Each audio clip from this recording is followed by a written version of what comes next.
फांसी होने वाली थी, तुम बच कैसे गए? हाँ, तोरे वजह से। तू साक्षात देवी बाड़ू। जब से तो से बियाह भइल ना, हमार सब ग्रह नक्षत्र कट गइल। जो नस्ली अपराधी रहू साला पकड़ा गइल और तुम्हार पति तोरा सामने बा। पति? तुम जैसे जाहिल गवार को मैं अपना पति तो क्या इस घर का नौकर भी नहीं बनाऊंगी। का? तो जेल में जो हमारा साथ फेरा ले रहलू, वो सब नाटक रहे? हाँ, सब नाटक था।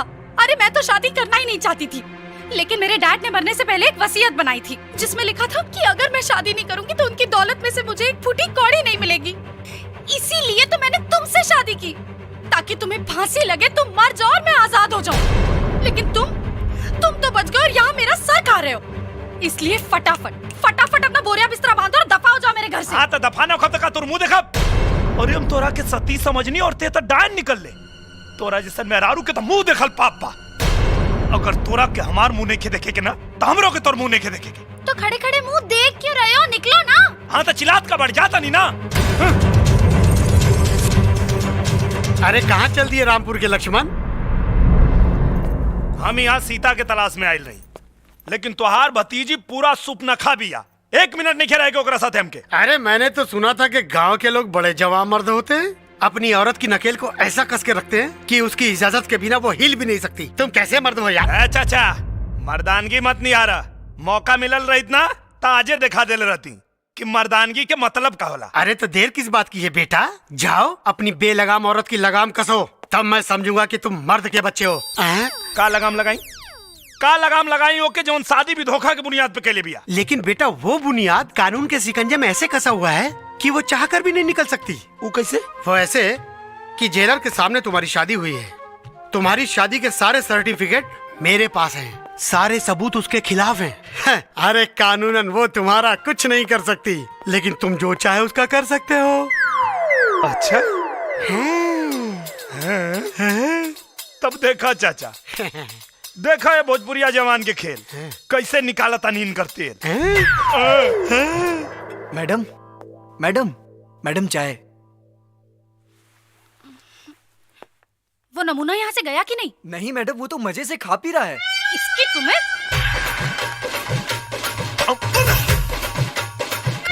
अरे तुम्हारे बाप का घर है क्या जो इतना मजे में खा रहे हो? बाप के नहीं खे, ससुर जी के। दहेज समझ के खाता नहीं। तोरा कोनो दिक्कत?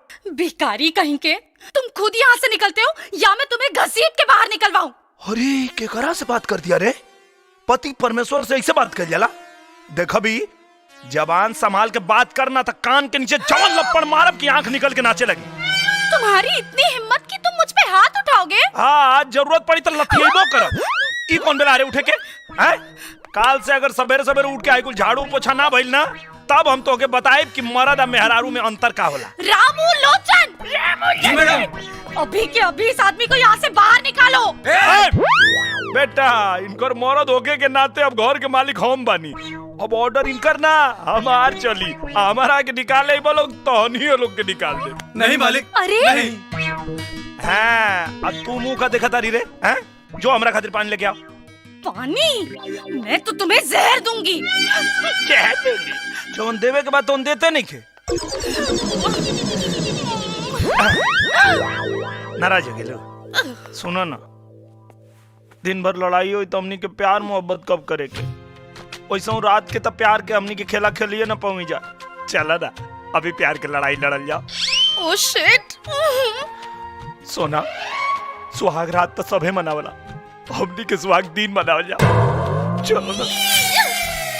चाचा जी, हाँ जी? इस बदतमीज आदमी को अभी के अभी यहाँ से बाहर निकालिए। अरे नहीं बेटा जी, अपने पति को बदतमीज नहीं कहते, उससे शराफत से पेश आते हैं। पति माय फुट। और मुझे तो लगता है आप भी इससे मिले हुए हैं।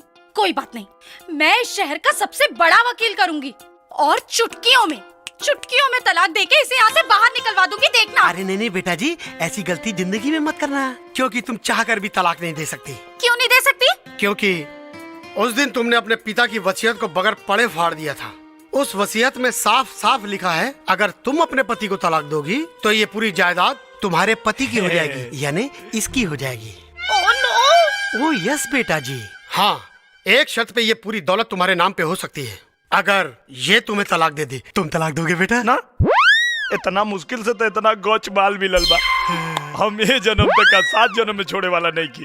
तुम्हें तो मैं आजा।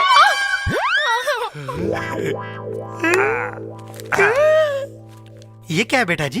तो क्या हमार कसम, कुछ ना पूछबा, चुपचाप रखा। हाँ। डार्लिंग, इतना अर्जेंटली क्यों बुलाया? वो सरदर्द बन गया है यार।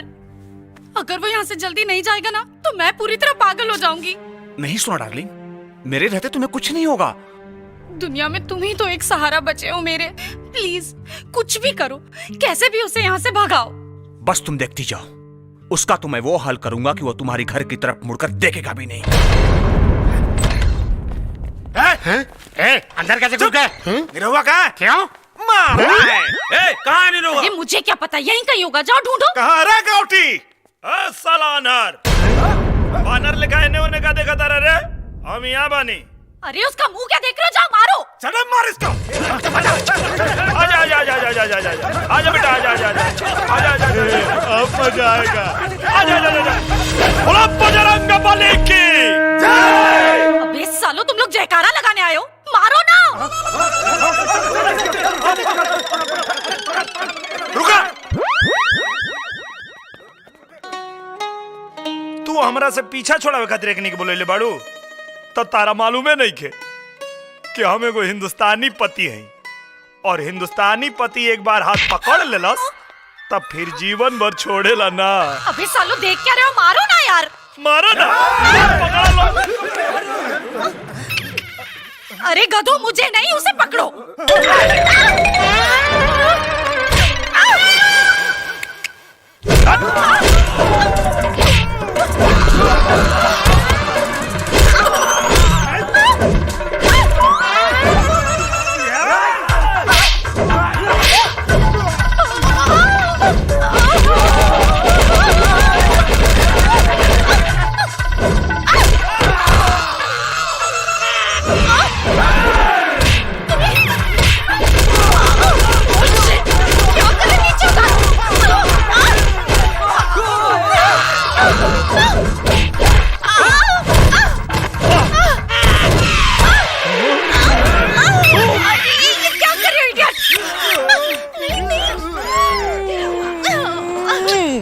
लड़की से हार गई लोग, दबावा।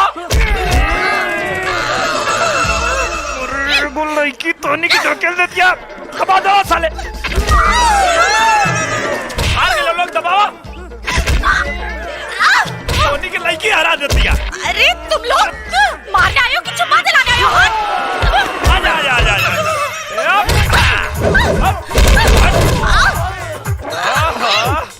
अरे आवा हो।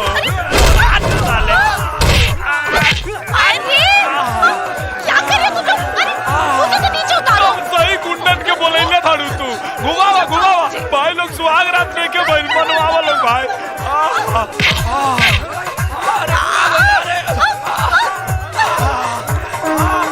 हनुमान की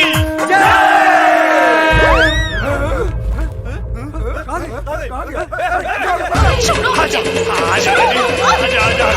देख क्या रहे हो, मारो।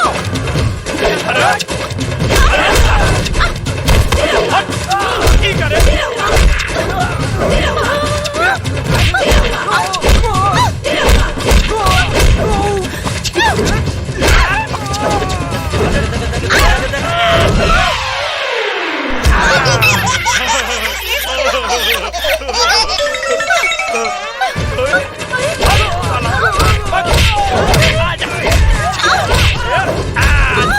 रामचंद्र की